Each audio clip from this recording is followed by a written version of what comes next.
I do want to introduce you to Glenn Younes. Glenn is a good friend of PPF. They were our first clients. He and Ed Reed had started the Ed Reed Foundation.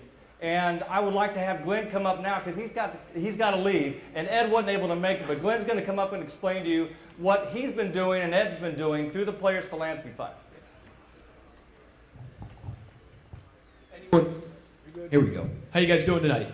Glad to be here. Anyone who knows me knows I'm pretty shy, so bear with me as I struggle through this up here. It's a bad joke.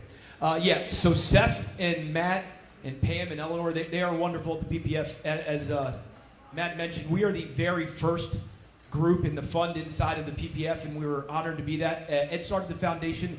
Second year in, he was doing some stuff with Harry Swain and James Trapp when he was here early at Booker T. Washington Middle School. We were with the Baltimore Community Foundation. We morphed over 7 years ago to the PPF, and it's been really just a dream. It's allowed us to grow in ways that we never thought we would, because they handle, quite frankly, all the back-end stuff that Ed and I have no idea about and don't want to know about. I have no idea about compliance for the most part. I've learned through Seth and Eleanor and Matt.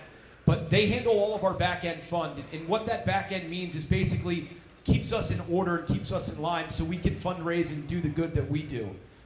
I mentioned Booker T. Washington Middle School. It's a school in inner city Baltimore off McCullough Street in West Baltimore. It is the lowest performing school in the entire city and near the country. 0% of their children read at the appropriate rate. To give you an idea as to what this school is.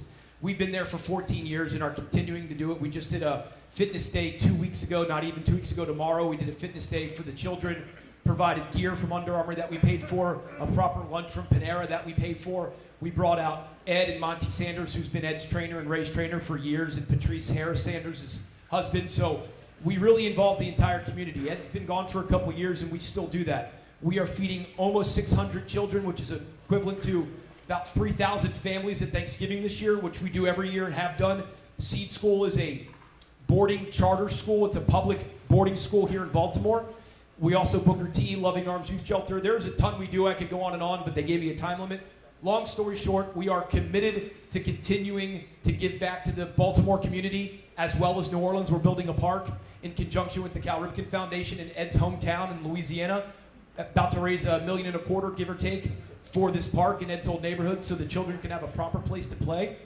We can do all of that because of support of the community, but because the PPF is our back end. So you guys are here supporting an incredible cause that is the overarching umbrella to many different funds underneath it, and without them we couldn't do what we do, and without you guys we couldn't continue to do what we're going to do. So thank you, and have an awesome night.